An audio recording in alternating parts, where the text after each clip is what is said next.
Alors bonjour à tous et bienvenue sur Platine Dream, je suis ravi de vous retrouver aujourd'hui. On va parler des bouquins aujourd'hui et on va regarder la gamme Daco. Alors déjà on va faire un point sur la documentation quand on fait des maquettes. Ok, moi mon point de vue, très honnêtement, il y a plein de maquettes que je monte sans aucune documentation. Voilà. Je choisis une boîte parce que l'appareil me plaît, parce que la machine me plaît, peu importe, que ce soit un avion, un blindé, etc.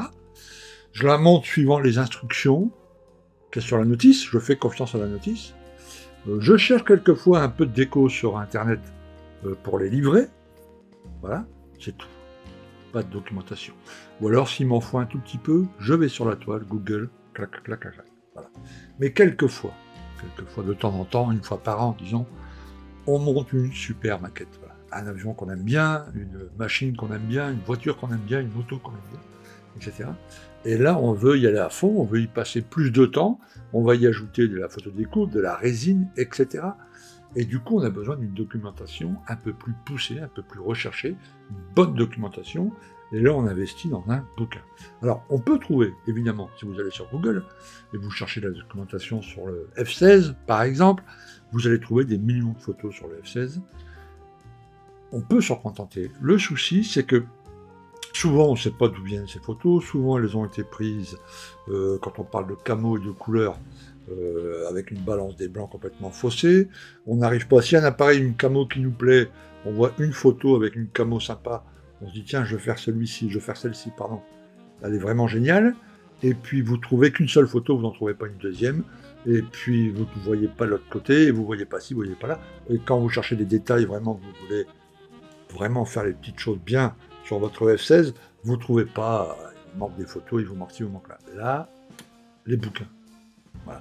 Alors, certes, c'est un investissement, mais il faut savoir que quand, voilà, il faut faire ça sur les appareils que vous adorez, que vous savez, vous allez en monter plusieurs dans votre carrière de maquettiste, au 48, au 32, et puis voilà. Okay, et là, ça vaut vraiment le coup d'investir dans un petit bouquin. Aujourd'hui, on va regarder la gamme Daco. Il n'y a pas que Daco, évidemment. Dans quelques semaines, on parlera d'une autre marque. Là, aujourd'hui, on va regarder les bouquins Daco. Et vous allez voir que c'est plutôt pas mal. Ça existe, la boîte Daco, c'est une boîte belge qui existe depuis une bonne quarantaine d'années maintenant. Moi, j'utilise leurs bouquins depuis, ça fait une bonne trentaine d'années. Le premier qu'ils ont sorti, c'était le F-16, je crois, qui a fait révolution, qui a été vendu partout. Il est vraiment top. Et à l'époque, il n'y avait pas Internet, il n'y avait pas Google.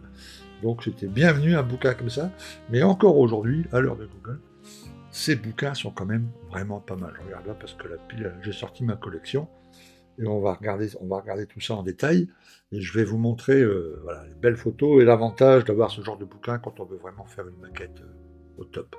Voilà ma petite collection, le premier que j'ai acheté au début des années 90, je crois, celui sur le F-16. Voilà, alors vous voyez, la gamme est quand même assez étendue. Là, je ne les ai pas tous, ils sont numérotés. Voilà, il m'en manque quelques-uns. Sur le tome 4, le Phantom, bien évidemment, le F-104, j'en utilise une partie pour mon montage sur le F-104, le Lightning, un appareil que je compte faire un de ces quatre, le F-15, que j'ai déjà monté plusieurs fois, le Talon, T-38, okay, le B-52.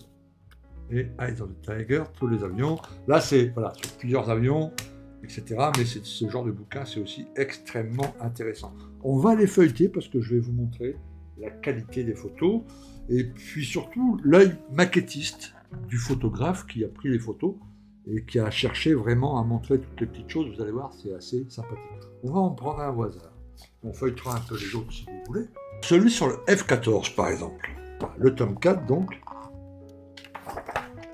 Bon, tous les livres sont extrêmement bien arrangés. Okay, il y a des petites infos là sur les côtés, sur les parties de l'appareil qui sont prises en photographie, avec ici un petit logo de l'appareil, et en rouge, la partie ici qui est montrée en photo, donc ici par exemple le nez. Okay, voilà. Donc les photos, je vous le dis, c'est important. Le gars qui a pris les photos est maquettiste. Donc il sait exactement ce qu'on recherche, nous maquettistes, les différentes. Puis il a toujours pris les différentes versions avec un petit texte explicatif en anglais, certes, mais très abordable. Un anglais extrêmement facile. Je vous rappelle que la personne qui a fait ça est belge Donc voilà, elle parle extrêmement bien l'anglais, évidemment, c'est destiné au marché international, mais voilà, c'est pas un anglais hyper compliqué. Ok? Voilà. Vous voyez, les photos sont absolument magnifiques. Là, si vous vouliez détailler le radar de votre Tomcat, voilà, il n'y a pas de souci, vous trouverez là-dessus les infos nécessaires. Ok? Voilà. Et toutes les photos sont de ce gabarit-là. Il y en a quand même un paquet. Si on faisait tous, là, on passerait un temps fou. Ok? Voilà. Donc vous avez en général la partie avant. Vous avez ensuite une partie verrière. C'est à peu près le même schéma hein, sur tous les livres. Ok, vous allez ensuite avoir une partie avec l'armement, une partie avec les tuyères, moteurs, etc. Si l'appareil dispose de différentes tuyères dans les différentes versions, elles seront là toutes prises en photo. Ok, vous avez ensuite généralement, alors on va essayer de la retrouver, là c'est la partie, vous voyez, avec tous les pylônes disponibles, les bidons, etc. Il y a généralement une partie avec les trains, évidemment, une grande partie dédiée, hop, j'y viens, au siège, au cockpit, aux différents tableaux de bord suivant les versions. Ok, donc là, avec ce genre de bouquin, aucune excuse pour pas détailler votre cockpit. Alors, poste arrière, poste avant, là, sur le tome 4, bien évidemment. Voilà. Ensuite, les trains, les jambes de train, les trappes, et vous avez généralement à la fin une partie maintenance, où toutes les trappes sont ouvertes. Ouais, voilà, maintenance. Ok. Et là, vous avez, tout est décortiqué, toutes les trappes sont ouvertes. Donc là, si vous êtes un scratcher fou, comme on dit, vous pouvez évidemment trouver là aussi des informations absolument. Regardez là, l'arrière dans le cockpit, l'arrière du siège pilote. Ouais, c'est quand même dingue, il y a quand même pas mal de photos. Ok, et généralement, voilà, vous avez aussi des photos extérieures, la mise en place les véhicules qui servent à amener les missiles, etc. Certaines photos explicatives, pourquoi, avec un petit texte explicatif, pourquoi les bombes. Bref, il y a un tas d'infos assez sympatoches. Donc, si vous voulez faire le tome 4 de La mort qui tue, comme on dit, c'est ce genre de bouquin. Et vous avez après ce qu'on appelle des blueprints, des plans. Vous voyez, là, c'est en plusieurs. Voilà, avec des schémas, hein, des différentes versions, voilà, le B, le C, le D, etc. Ok, avec le nom des instruments, etc. Les profils, etc., etc. Donc là, il y a quand même, vous voyez, il y a quand même du matos. Hein, c'est quand même vraiment pas mal.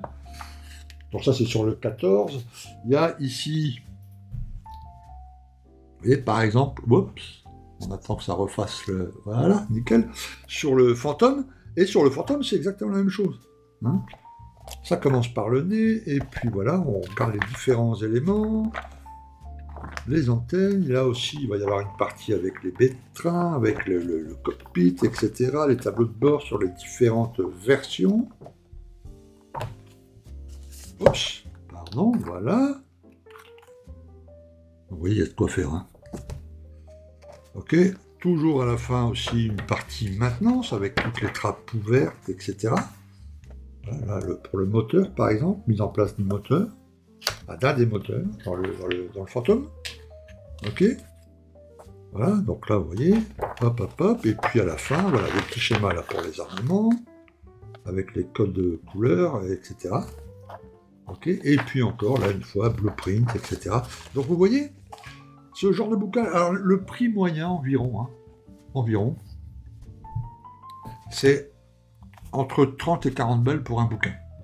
Il y en a quelques-uns à 20 balles, mais en général, hein, ceux-là, les principaux, disons, F18, F15, F16, tome 4, c'est des bouquins assez épais, hein, papier glacé, c'est entre 30 et 40 balles. Mais très honnêtement, dedans, vous avez votre pesant de cacahuètes de photos. Une fois que vous avez ce bouquin-là, par exemple, là, sur le fantôme, vous n'avez plus besoin d'autres documentations. Il y a absolument tout là-dedans.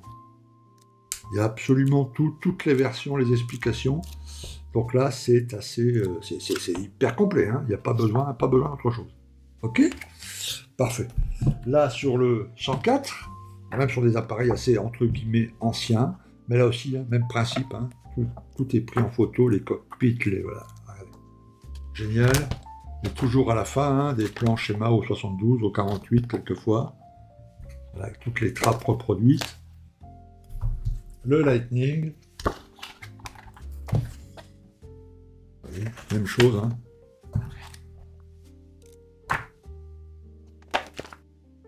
Voilà, et celui-ci, le Vénérable, vous voyez, il est tout corné.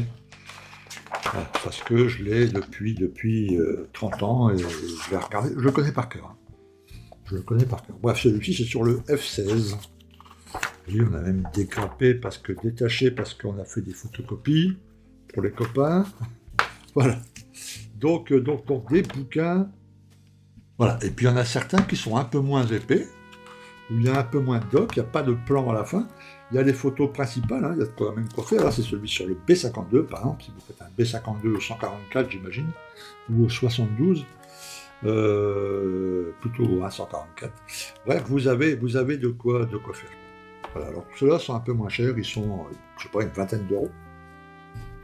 Ensuite, vous avez des bouquins qui sont un peu généralistes, comme celui-ci, Eye on the Tiger, où là, il y a différents appareils, mais dans le même thème, ici, voilà.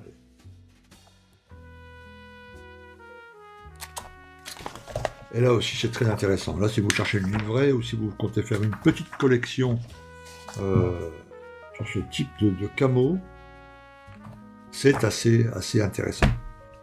Ok, donc vous avez eu toute une série de livres assez intéressants. Je vous le dis, on ne fait pas ça à chaque montage, évidemment, sinon on se ruinerait en bouquin. Vous avez vu, un beau bouquin là sur le F15, le F18, le F16, coûte pratiquement autant qu'une boîte. Okay, ça, c'est pour certains montages. Quand on est dingue d'un appareil, on veut vraiment le monter super, ou on va en faire plusieurs parce qu'on est dingue de cet appareil. Là, franchement, ça vaut le coup.